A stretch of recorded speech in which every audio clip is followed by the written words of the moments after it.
Hello everyone, स्वागत है आप सभी का हमारे YouTube channel Indian Ayurvedic doctor में। आज का हमारा टॉपिक है रिट्रोवर्जन ऑफ यूट्रस, यानी कि गर्भाशय का पश्चवर्तन। गर्भाशय का पश्चवर्तन क्या होता है कि गर्भाशय का अपनी सामान्य स्थिति से, यानी कि सामान्य पोजीशन से भिन्न स्थिति में पाया जाना, भिन्न पोजीशन में पाया जाना क्या कहलाता है? गर्भाशय का पश्चवर्तन कहलाता है। कैसे होता है देखेंगे। गर्भाशय की सामान्य स्थिति क्या होती है? सबसे पहले सामान्य स्थिति के बारे में पता करते हैं, उसके बाद हम करेंगे सामान्य स्थिति से जो विपरीत स्थिति जो होगी, ठीक है, एकदम अपोजिट स्थिति जो होती है उसे बोलते हैं कौन सी स्थिति? रिट्रोवर्जन ऑफ यूट्रस की स्थिति बोलते हैं। यानी कि गर्भाशय जो होता है नॉर्मली एंटीवर्जन और एंटी फ्लेक्शन कंडीशन में रहता है। तो इन दोनों से, एंटीवर्जन और एंटी फ्लेक्शन से एकदम भिन्न पोजीशन होना गर्भाशय की क्या कहलाएगा? रिट्रोवर्जन ऑफ यूट्रस कहलाएगा। यानी कि एंटीवर्जन क्या होता है? सबसे पहले एंटीवर्जन में ये होता है कि गर्भाशय की जो सर्विक्स है, गर्भाशय की सर्विक्स का एक्सिस और वेजाइना का जो एक्सिस है वो आपस में कितने डिग्री का कोण बनाते हैं? 90 डिग्री का कोण बनाते हैं।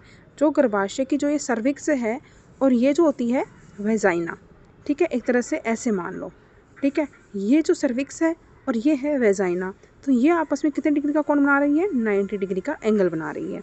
तो ये जो 90 डिग्री का एंगल बन रहा है यहाँ पे, ये पोजीशन हो गई कौन सी? एंटीवर्जन वाली पोजीशन, ठीक है। उसके बाद है एंटी फ्लेक्शन, यानी कि बॉडी ऑफ यूट्रस, यानी यूट्रस के 3 पार्ट होते हैं, ठीक है, जिसमें से जो सेकंड पार्ट है इसका बॉडी, उसका यूट्रस जो बॉडी का जो यूट्रस का जो एक्सिस है, ठीक है, उसका सर्विक्स के एक्सिस के साथ में कितने डिग्री का? 120 डिग्री एंगल का कोण बनाते हैं। यानी 3 पार्ट होते हैं यूट्रस के। पहला पार्ट होता है फंडस, दूसरा पार्ट होता है बॉडी और तीसरा पार्ट होता है इसका सर्विक्स, ठीक है। तो इन दो के बीच आपस में 120 डिग्री का एंगल बनना चाहिए, तो वो कंडीशन होती है एंटी फ्लेक्शन की कंडीशन होती है। तो उससे भिन्न परिस्थिति पाई जाएगी, तो वो कौन सी होगी?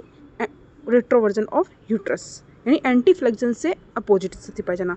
जैसे कि ये हो गया, ठीक है, और ये हो गया हल्का सा, ठीक है। तो ये जा रहा है किसका एक्सिस? बॉडी का एक्सिस जा रहा है, और ये जा रहा है जनरली किसका एक्सिस? सर्विक्स का एक्सिस जा रहा है। तो इनके बीच में कितने डिग्री का एंगल बन रहा है? ये सॉरी हट गया, देखो दोबारा देखो। तो ये जा रहा है, ये हो गया यूट्रस और ये हो गई सर्विक्स, ठीक है। तो ये जा रहा है बॉडी का एक्सिस और ये जा रहा है सर्विक्स का एक्सिस, ठीक है। एक्सिस यानी कि अक्ष जा रहे हैं दोनों के आपस में, ठीक है, यूँ कर देते हैं। तो इनके आपस में ये जो कोण बना है कितने डिग्री का बना है? 120 डिग्री का एंगल बन रहा है। तो ये जो कोण होता है वो होता है 120 डिग्री का, और ये जो पोजीशन होती है इसको बोलते हैं एंटी फ्लेक्शन पोजीशन, ठीक है। तो दोनों ही समझ में आ गई आपको। तो इस स्थिति से भिन्न स्थिति का होना क्या कहलाता है? गर्भाशय भ्रंश या फिर रिट्रोवर्जन ऑफ यूट्रस कहलाता है। गर्भाशय की रिट्रोवर्जन की अवस्थाएं कौन कौन सी होती है वो देखते हैं। 3 स्टेज होता है, 1 डिग्री, 2 डिग्री, 3 डिग्री, ठीक है। 1 डिग्री रिट्रोवर्जन है, 2 डिग्री रिट्रोवर्जन है या 3 डिग्री रिट्रोवर्जन है, ये कैसे पहचानेंगे? तो 1 डिग्री रिट्रोवर्जन के लिए गर्भाशय की जो बॉडी होती है उसकी दिशा क्या होती है? किधर हो जाती है? सैक्रल प्रोमेंट्री की तरफ हो जाती है। गर्भाशय की दिशा अगर सैक्रल प्रोमिनेंट्री की तरफ हो जाती है तो उसे बोलते हैं 1 डिग्री रिट्रोवर्जन। 2 डिग्री रिट्रोवर्जन में गर्भाशय की बॉडी का पार्ट जो है, जो सैक्रम का जो होलो पार्ट होता है उसके अंदर चला जाता है, तो उसे बोलते हैं 2 डिग्री रिट्रोवर्जन। 3 डिग्री रिट्रोवर्जन में क्या होता है कि यूट्रस की जो बॉडी का जो पार्ट है वो सर्विक्स के मुख के नीचे आ जाता है। जनरली सर्विक्स नीचे रहती है, बॉडी ऊपर रहती है, लेकिन इसमें बिल्कुल उल्टा हो जाता है कि यूट्रस जो होता है वो घूम कर नीचे आ जाता है और सर्विक्स जो होती है ऊपर चली जाती है और ये बॉडी नीचे आ जाती है, ठीक है। या फिर पाउच ऑफ डगलस में चला जाता है। पाउच ऑफ डगलस में क्या होता है? बॉडी का पार्ट, जो यूट्रस का जो बॉडी पार्ट है वो चला जाता है, तो उसे बोलते हैं 3 डिग्री रिट्रोवर्जन।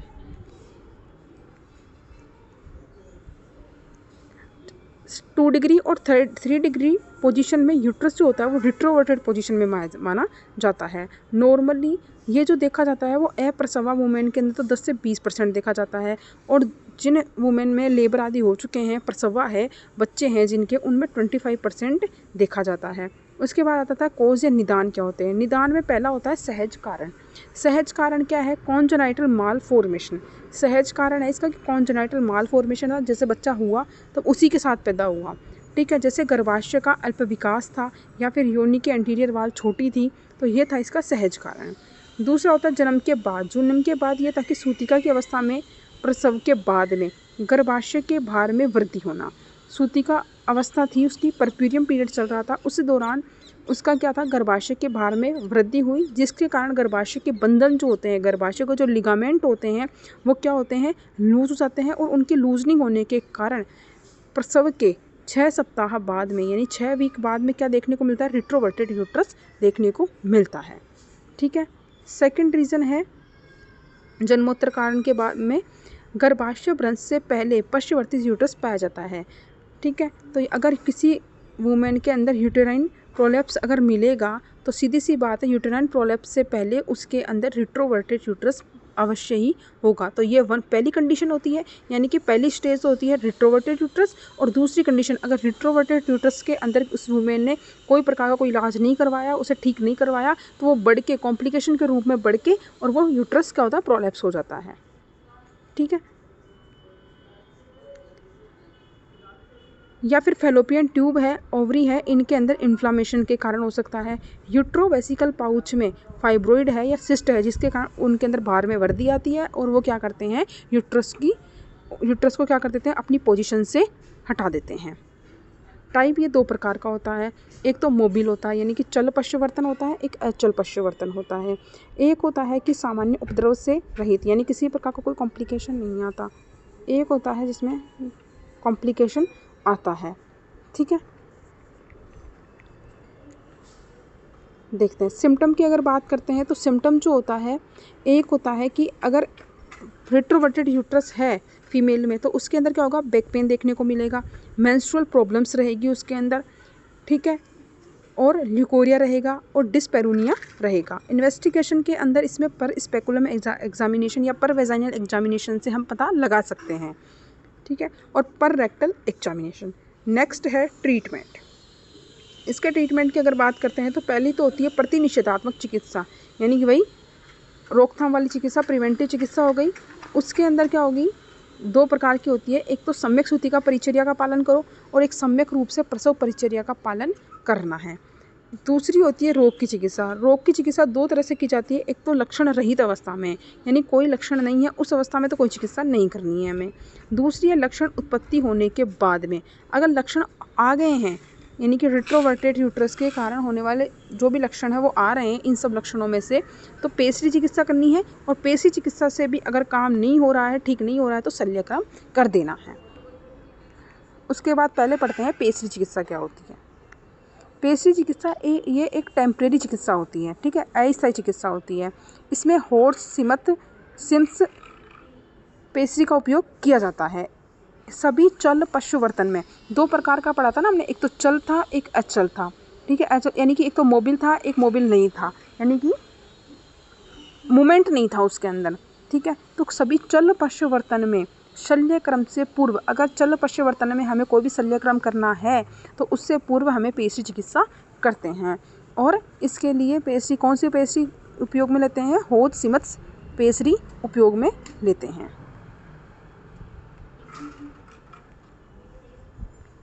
उसके बाद करते हैं वर्तमान में पेशरी चिकित्सा का उपयोग सूतिका अवस्था में हो रहे चल पश्चवर्तन गर्भाशय में किया जाता है, यानी कि मोबिल रिट्रोवर्टेड यूट्रस जो होता है उसके अंदर किया जाता है। अचल पश्चवर्तन है और पेल्विक इन्फेक्शन में ये क्या होती है, निषेध होती है, कॉन्ट्रा इंडिकेशन होता है पेशरी चिकित्सा का।